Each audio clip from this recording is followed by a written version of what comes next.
به روی ماه همگیتون عزیزای دلم یه قهوه براتون گذاشتم و کارت های جادویی. خب عزیزان، از فروردین تا شهریور نیت کنید. من روی قهوه و کارت ها هر چیزی که بیفته رو بهتون میگم. نیت چی هست؟ نیت این هست که شخصی که توی ذهنتونه، شخص احساسیتون بچه ها، نه هر رابطه، شخصی که بهش احساس دارین، بهش علاقه دارین، حالا چه رابطه کات شده، چه رابطه سرده، چه کراشتون هست، روی چه بازه‌ای بهتون زنگ میزنه، اصلا شانس دارین برای اینکه این شخص به سمت شما قدمی برداره. فروردین تا شهریور قهوه و کارت ها رو بریم ببینیم که چه چیزی به ما نشون میده.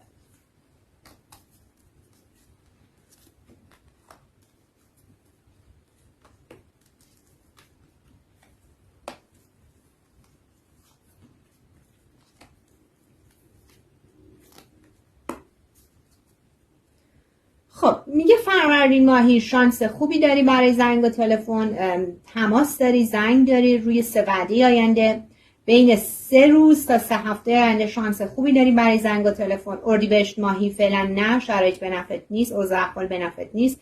زنگ و تلفنی هم بینتون باشه باعث ناراحتیه، یا اگر خبری از این شخص به شما برسه باعث ناراحتیتون هست. خرداد ماهی میگه فعلا نه، فعلا درگیری، ناراحتی و مشکل توی رابطتون هست. فعلا اوضاع و احوال رابطه شما رو زیاد جالب نمیده. اگر کراشت هست، این شخصی که روش نیت کردی، میگه فعلا درگیره، فعلا مشکل داره یا تو رابطه دیگه است.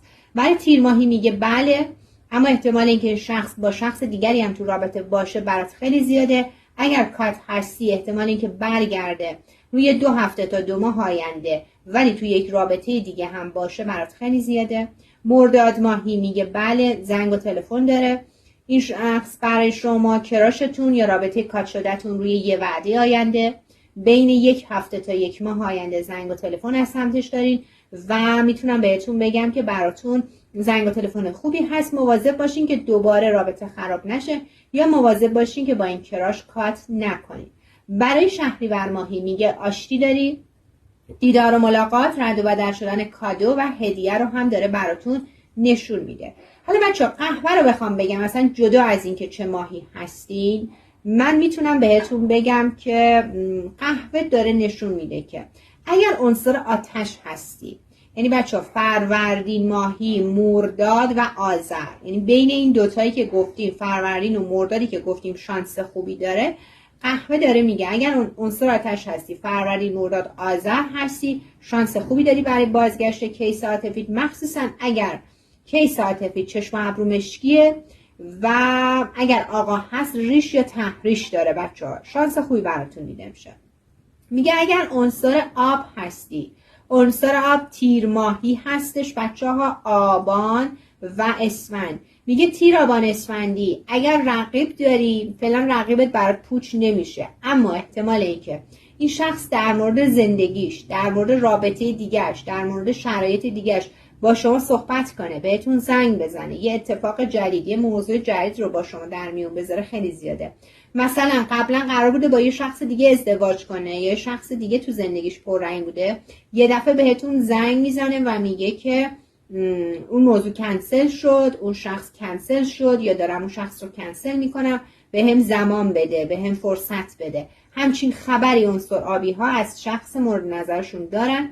و اگر کراش هستین بچه، رابطتون کراشه، من دارم براتون میبینم که این شخص بهتون حس داره، این شخص بهتون احساس داره، مخصوصا بچه ها اگر نون، الف، سین، ر توی اسم فامیلیش داره. اینجا بچه چهره یه نفر رو به من داده، خیلی کم رنگه ولی کاملا برای من مشخصه. نمیدونم شما توی فیلم چهرهش رو میبینید، بینی بدی نداره، بینی قشنگی داره، دهنش کوچیکه و بچه چهرهش رو داره به من پر نشون میده، صورت پر، چشمای درشتی داره این شخص.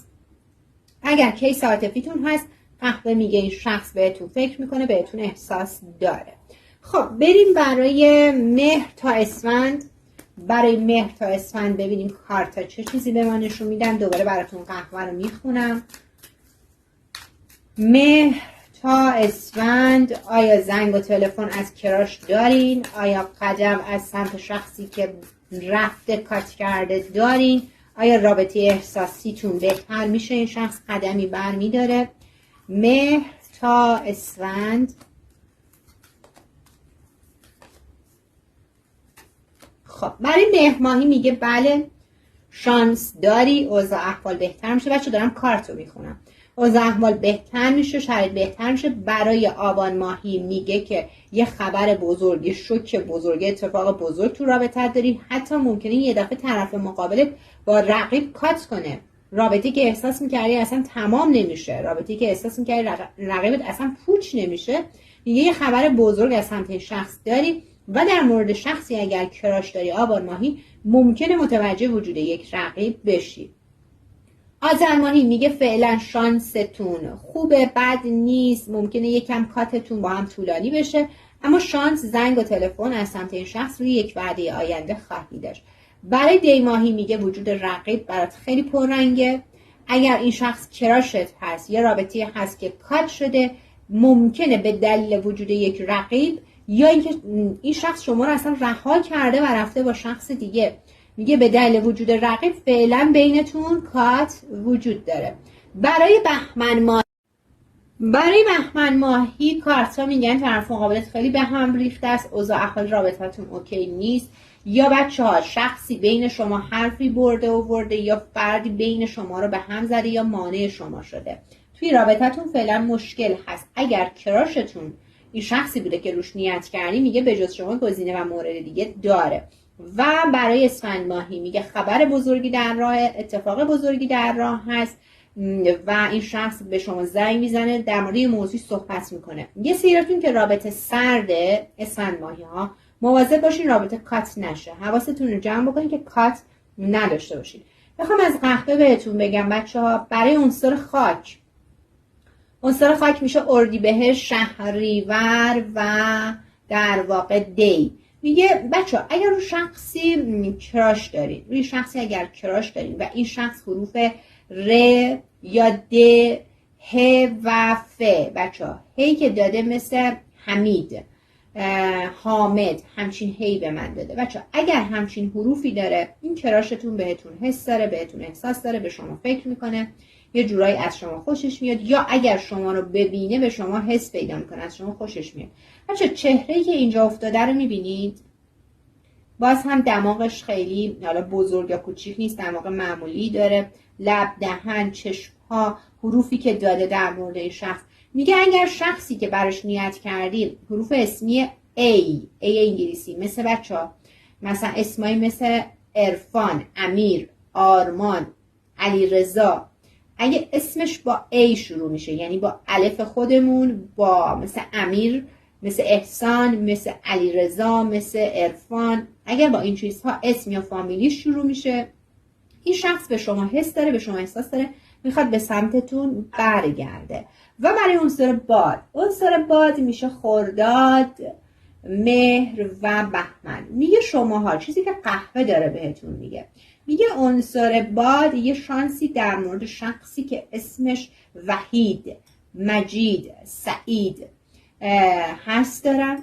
اگر خودتون خانومی هستین یا کیس عاطفیتون خانومی هست با مشخصات سیما، سمیرا، سمانه، سانیا، سمیه، دیگه همین حروف. بچه اگر این حروف رو تو اسم فامیلی خودتون یا توی اسم فامیلی کیس عاطفیتون دارین، حالا چه کاتین با این شخص، چه کراشتون هست، میگه زنگ و تلفن از این شخص بین 5 تا 6 هفته آینده خواهیم داشت.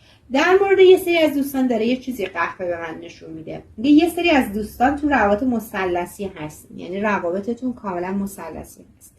میگه این دوستان کاری که باید بکنن، اگر رابطه کاته، فعلا به سمت شخص قدمی بر ندارین، فعلا زمان بدین، صبر کنین که این شخص به سمتتون برگرده. اگر برای پوچ شدن رقیب احساس میکنی که هیچ شانسی نداری، هیچ اتفاقی نمیفته، میگه در اوج ناامیدی این دو نفر با هم کات میکنن، این دو شخص با هم کات میکنن. بذارین بهتون بگم چه دوستانی بیشتر شانس دارن برای کات شدن رقیب و بازگشت کیس احساسیشون. دوستانی که خودشون یا کیس عاطفیشون، چون دو نفر داره به من نشون میده با این حروف اسمی، خودشون یا کیس عاطفیشون، اگر حروف شین، حروف ت، بچه ت 2 نقطه، اگر مثل میترا مثلا ت 2 نقطه داره، اگر شین، اگر ت، اگر الف و ر و نون توی اسم و فامیلی خودتون یا توی اسم و فامیلی کیس عاطفیتون وجود داره، شماها یه شانس خوب برای پوچ شدن رقیب دارین، چه بچه رابطتون سرد باشه، چه برای کراش، چه برای رابطه کات شده. یعنی میگه اگر ناامیدی، کاملا امیدت رو از دست دادی برای پوچ شدن رقیب و احساس میکنی هیچ شانسی نداری، اگر این حروف رو داری، من برای شما شانس خوبی برای پوچ شدن رقیب در اوج ناامیدی میبینم. برای تحقق بچه باید حتما تو کامنت برام بنویسین. من بهترین های این فایل رو به امید خداوند جذب میکنم. مرسی که همراه بودین. لایک، سیو، شیر یادتون نره.